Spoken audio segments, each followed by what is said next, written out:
여호수아 제24장 11절 말씀입니다. 너희가 요단강을 건너서 여리고에 이르렀을 때 여리고 사람과 아모리 사람과 브리스 사람과 가나안 사람과 헷 사람과 기르가스 사람과 히위 사람과 여부스 사람이 너희를 대항하여 싸웠으므로 내가 그들을 너희 손에 넘겨주었다. 내가 너희보다 앞서 말벌을 보내어 아모리 사람의 두 왕을 너희 앞에서 쫓아냈다. 이 두 왕을 몰아낸 것은 너희의 칼이나 활이 아니다. 너희가 일구지 아니한 땅과 너희가 세우지 아니한 성읍을 내가 너희에게 주어서 너희가 그 안에서 살고 있다. 너희는 너희가 심지도 아니한 포도밭과 올리브밭에서 열매를 따먹고 있는 것이다. 이렇게 말씀하셨으니 당신들은 이제 주님을 경외하면서 그를 성실하고 진실하게 섬기십시오. 그리고 여러분은 여러분의 조상이 강 저쪽의 메소포타미아와 이집트에서 섬기던 신들을 버리고 오직 주님만 섬기십시오. 주님을 섬기고 싶지 않거든 조상들이 강 저쪽의 메소포타미아에서 섬기던 신들이든지 아니면 당신들이 살고 있는 땅 아모리 사람들의 신들이든지 당신이 어떤 신들을 섬길 것인지를 오늘 선택하십시오. 나와 나의 집안은 주님을 섬길 것입니다. 아멘. 우리 어린이들이 있어서 저의 어릴 때 이야기를 조금 들려드리려고 합니다. 저는 어렸을 때 수줍음이 굉장히 많은 아이였어요. 모르는 사람들이 말을 걸면 창피해서 어머니 치마 뒤에 숨곤 했습니다. 6학년 때 어떻게 됐는지 반장이 됐는데 반장이 하는 일 중에 지금은 그런 일이 없겠지만 하루 수업이 끝나면 반 아이들과 함께 정문까지 함께 줄을 맞추고 정문까지 나갔어요. 그런데 맨 앞에서 반장이 몇 학년 몇 반 이렇게 팻말을 들고 맨 앞에서 반장이 들고 가야 했는데 그 팻말을 들고 가는 게 너무 창피했어요.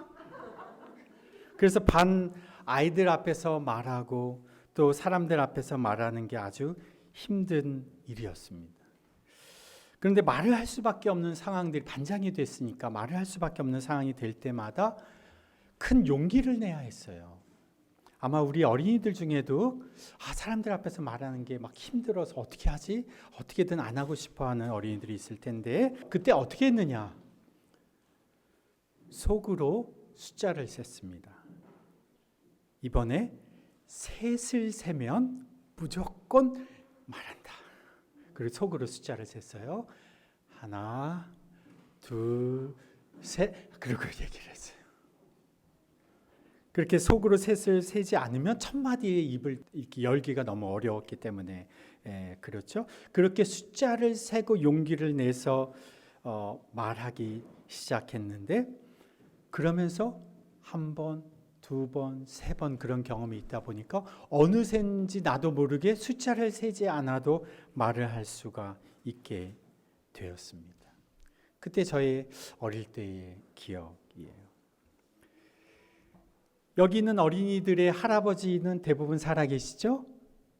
네, 안 계신 분들도 계시고 그래도 많이 할머니, 할아버지 중에 한 분은 살아계실 거예요. 그런데 여기 여러분이 잘 아는 한솔이 형의 할아버지는 이미 오래전에 돌아가셨습니다. 한솔이 형의 할아버지는 저한테는 누굴까요? 아버지죠.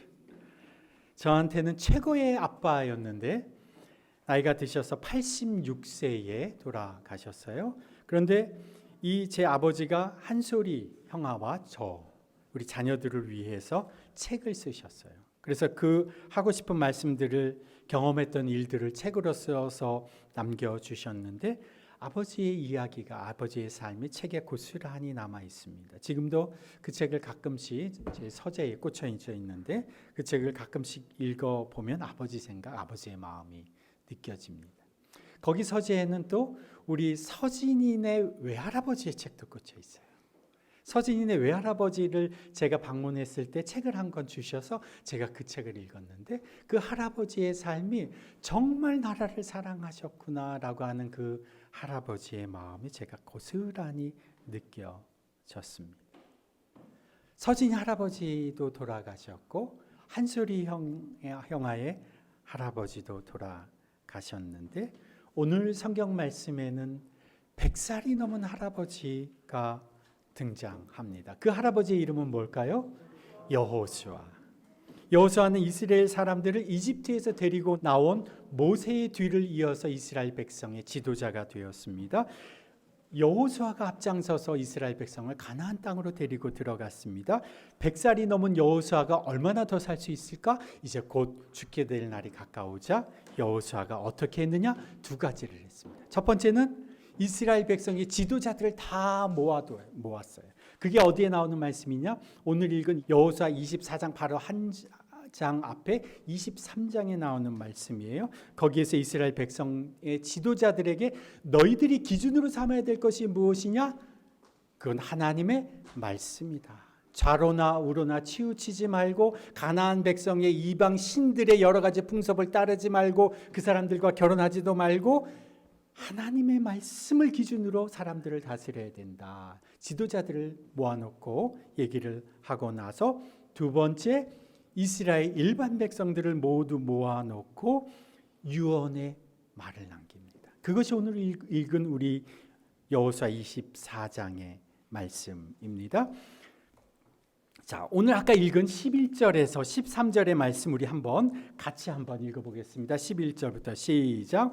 너희가 요단강을 건너서 여리고에 이르렀을 때에 여리고 사람과 아모리 사람과 브리스 사람과 가나안 사람과 헷 사람과 기르가스 사람과 히위 사람과 여부스 사람이 너희를 대항하여 싸웠으므로 내가 그들을 너희 손에 넘겨주었다. 자, 여기에 가나안 백성들, 여호수아가 이스라엘 백성들을 데리고 가나안 땅으로 들어갔는데 거기에 몇 종류의 족속이 살고 있었습니까?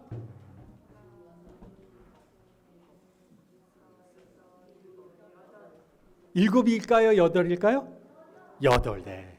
우리 제대로 잘 셌습니다. 8족속이 작은 민족들이 8개가 거기에 살고 있었어요. 그런데 그들을 누구에게 하나님이 넘겨주셨다? 이스라엘 백성 전투를 벌였는데 그들을 이스라엘 백성들은 한 번도 전투를 해본 적이 없던 이스라엘 백성들이 들어가서 그 땅을 차지했습니다. 그리고 12절 시작. 내가 너희보다 앞서 말보를 보내어 아모리 사람의 두 왕을 너희 앞에서 쫓아냈다. 이 두 왕을 몰아낸 것은 너희의 칼이나 활이 아니다.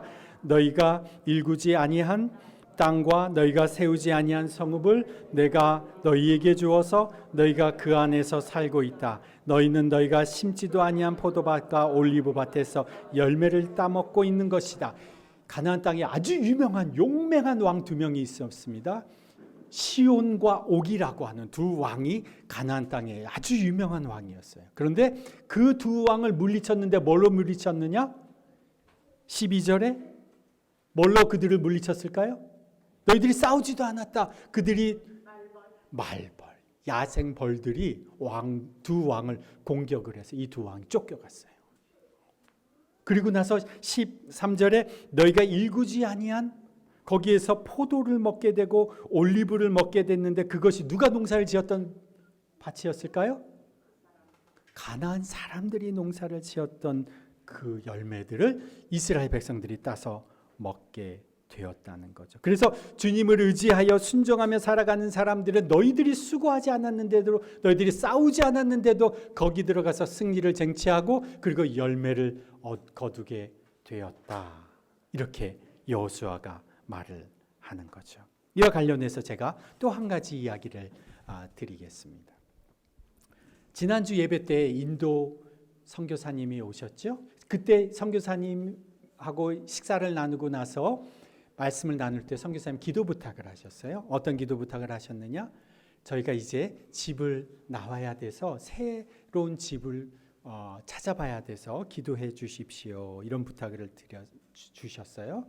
근데 제가 그 상황을 너무도 잘 알아요. 왜냐하면 저희도 비슷한 상황을 예전에 겪었으니까요. 저희가 영국에서 처음 한국에 들어왔을 때에 한국에 도착해서 김포 쪽, 경기도에 있는 김포 안쪽에 있는 안식관에 머물고 있었는데 몇 개월이 지나서 집을 비워달라고 요청을 했어요. 왜냐하면 새로운 선교사님들이 들어와서 훈련을 받아야 되니까 집을 비워줘야 하는 상황이 되었는데, 그때가 구정 명절을 앞두고 그 통보를 받았습니다. 갑자기 가야 할 것도 없는데 비워달라고 하니까 마음이 조금 섭섭했어요. 서운했어요.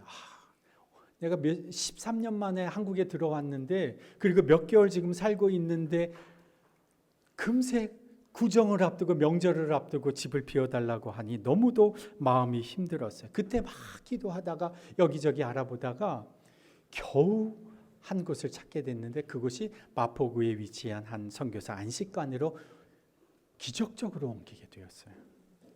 그리고 처음에는 섭섭한 마음, 나가야 되는데 갑자기 통보를 받아서 섭섭한 마음이 있었는데, 그 집에 들어가고 나서 그 마음이 다 풀어졌어요. 왜냐? 그곳이 보니까, 들어가 보니까 이 안식관이 리모델링을 막 끝내고 제가 처음 들어간 집이에요. 그런데 그곳에 제가 처음으로 침대 커버를 뜯고 매트리스를 뜯고 제가 침대를 사용하고, 처음 산 냉장고를 사용하게 되고, 처음 모든 새 가구로 채워진 안식관에 저희가 딱 들어가게 된 거예요. 처음에는 서운했던 마음이 딱 들어가니까 가슴이 너무나 섭섭한 마음이 싹 사라졌어요. 그리고 냉장고를 딱 열었는데, 새 냉장고를 딱 열었는데 김치며 반찬이며 음료수까지 가득 채워진 집에 저희가 들어가게 된 거죠. 지금 여호수아, 이 본문에서 이스라엘 백성들에게 여호수아가 하고 있는 이야기, 바로 이 이야기입니다. 너희들 가나안 땅에 들어갔는데 너희들이 싸워서 그들에게 그 땅을 차지했느냐? 아니지 않느냐? 하나님이 너희들을 도와주셔서 그 용맹한 두 왕도 말벌떼가 공격을 해서 그들이 도망갔고, 너희들이 심지도 않고 가꾸지도 않은 포도밭과 포도 열매, 올리브 나무의 열매들을 다 너희들이 먹고 있지 않느냐? 이게 하나님이 하신 일이다. 이렇게 이스라엘 백성들에게 상기시켜 주면서, 그러면서 여호수아가 이스라엘 백성들에게 당부합니다. 14절 말씀 함께 읽습니다. 이렇게 말씀하셨으니 당신들은 이제 주님을 경외하면서 그를 성실하고 진실하게 섬기십시오.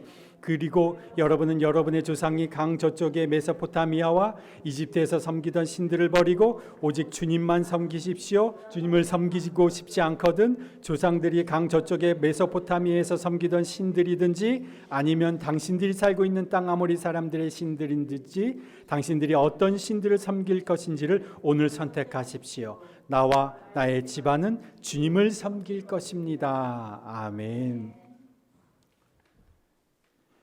이 가나안에 들어간 이스라엘 백성들이 가서 놀랐죠. 하나님의 우와, 이런 일들을 예비해 주셨네, 승리를 하게 해주셨네. 그런데 그들이 들어갈 때 함께 이스라엘 백성들과 딸려 들어간 것들이 있었어요. 그것들이 무엇이었느냐? 14절에 보면 강 저쪽에서 메소포타미아와 이집트에서 섬기던 신들, 15절에 보면 당신들이 살고 있는 땅 아모리 사람들의 신들, 자기들이 들어갈 때 이미 알고 있었던 이방 신들을 같이 데리고 들어갔고, 그 땅에, 가나안 땅에서 기존 사람들이 믿고 있었던 그 신들을 그들이 취했다는 거죠. 그러니까 여호수아가 뭐를 요구합니까? 그런 상태로 너희들이 하나님을 섬기면 안 된다, 결단해야 된다, 이렇게 선언을 하면서 너희들이 그 신들을 섬길 것인지 아니면 하나님만 섬길 것인지 너희들이 결정해라, 이렇게 말할 때 백성들이 뭐라고 대답했을까요? 16절 함께 읽습니다. 백성들이 대답하였다. 주님을 저버리고 다른 신들을 섬기는 일은 우리가 절대로 하지 않겠습니다. 이렇게 대답을 하니까 여호수아가 뭐라고 대답했을까요? 아이고, 아주 훌륭합니다, 이렇게 대답을 해야 되는 게 당연한데 여호수아는 반대로 이렇게 얘기를 해요. 아니다, 당신들은 주님을 섬기지 못할 것이다, 그렇게 얘기를 해요. 그리고는 그분은 거룩하신 하나님이며 질투하시는 하나님이시기 때문에 당신들의 허물과 죄를 용서하지 않으실 것이다. 당신들이 주님을 저버리고 이방신들을 섬기면 하나님께서 당신들을 멸망시키고 말 것이다. 이스라엘 백성들이 하나님 우리가 이제 섬기겠습니다, 하나님만 섬기겠습니다 말하는데 여호수아가 너희들 멸망할 것이다, 하나님 질투하시는 하나님이라서 너희들 멸망시키실 것이다, 너희들이 이방신들을 섬기면 그렇게 될 것이다, 이렇게 말하는 거죠. 왜 그렇게 얘기할까요? 이스라엘 백성들의 그 정도 결단과 고백으로는 하나님만 섬기지 않게 될 거라는 거예요. 그분은 거룩하신 하나님이시며 질투하시는 하나님이시기 때문에 당신들의 허물거죄를 용서하지 않을 것입니다. 이 말은 적당한 결심과 태도 가지고는 하나님 기뻐하지 않으신다는 거예요. 하나님 90% 이만큼 믿지만 10%는 다른 것, 이방신, 그 전에 의지하는 것, 그것을 믿고 살아가서는 하나님 기뻐하시지 않는다는 거죠. 두 번째, 이스라엘 백성들이 말합니다. 21절에 아닙니다. 우리가 주님만을 섬기겠습니다. 이스라엘 백성들이 다시 얘기해요. 우리가 주님만을 섬기겠습니다. 그랬더니 23절 여호수아가 말합니다. 그러면 여러분 가운데 있는 이방신들을 내버리고 마음을 주 이스라엘의 하나님께 바치십시오. 너희들 안에 이방신을 섬기고 있지 않는 그거 다 내어버려라. 그리고 나서 세 번째, 그 말을 듣고 이스라엘 백성들이 24절에 이렇게 얘기하죠. 함께 읽습니다. 우리가 주 우리의 하나님을 섬기며 그분의 말씀을 따르겠습니다. 두 번째 고백할 때까지만 해도 그들은 이방신들을 가지고 있어요. 그 이방신들 섬기고 있어요. 이 두 번째 고백할 때까지만 해도. 세 번째 고백할 그때에서야 이스라엘 백성들은 정말 이방신들을 따르던 생활을 버리고 부적같이 여기던 이방 습관들을 버리고 하나님만을 섬기겠다, 이렇게 결심한 겁니다. 여호수아는 이 백성들의 확실한 결단을 확인한 후에 그들 앞에서 언약을 세우고 그리고 그들을 그것을 기록하게 하고 그리고 큰 비석을 세워서 그것을 대대로 기억하게 합니다. 그리고 여호수아가 몇 세에 돌아가느냐, 죽게 되느냐, 110세에 인생을 마감합니다. 자, 이스라엘 백성들이 하나님을 몰랐습니까? 알았습니다. 하나님을 믿지 않는 것이 아니었습니다. 그러나 그들의 삶에 여전히 이전부터 해왔던 자신만의 삶의 방식, 자신이 편애하고 의지해왔던 삶의 방식이 있었습니다. 그들이 새롭게 정착한 가나안에서 또한 그곳 사람들이 살아가던 삶의 방식을 받아들였습니다. 은연중에 그들의 방식에 따라가고 있었습니다. 여호수아를 통해서 주님이 우리에게 말씀하십니다. 뭐라고 말씀하십니까? 그렇게는 주님을 섬기지 못한다. 너희 중에 있는 너희의 의지할 대상을 다 내어버리지 않고서는, 너의 마음을 온전히 나에게 드리지 않고서는 하나님은 너희들을 기뻐하지 않으신다. 하나님만을 섬기겠다고 결심해라. 정말 결심해라. 그 정도 가지고는 안 된다. 정말 100% 온 마음을 가지고 주님께 드려라. 이렇게 여호수아가 이스라엘 백성들에게 요구하는 겁니다. 여기 있는 우리 어른들에게 제가 한번 물어보겠습니다. 어른으로서, 부모로서, 우리 청년으로서 아이들과 함께 살아가는 우리 어른들에게 묻습니다. 여러분은 하나님만을 섬기는 사람입니까? 우리 아이들은 우리 어른들의 태도를 보고 아주 본능적으로 알아챕니다. 부모가 적당히 하나님을 섬기는지, 대충 하나님을 믿는지, 아니면 전심으로 하나님을 믿는지 우리 아이들은 너무도 잘 압니다. 예배를 얼마나 귀하게 여기고 하나님의 말씀을 우리의 삶에 정말 중요한 가치로, 진리로 여기고 있는지, 적당히 세상의 원칙과 방식 대략 비벼서 그냥 그럭저럭 살고 있는지 아이들은 부모를 보면, 어른들을 보면 본능적으로 알아챕니다.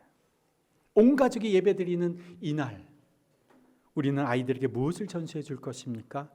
하나님만을 섬기는 삶을 전수해 주어야 하지 않겠습니까? 대충 믿고 내가 원하는 대로, 내가 생각하는 대로 살아가는 것, 그것은 그리스도인이 아닙니다.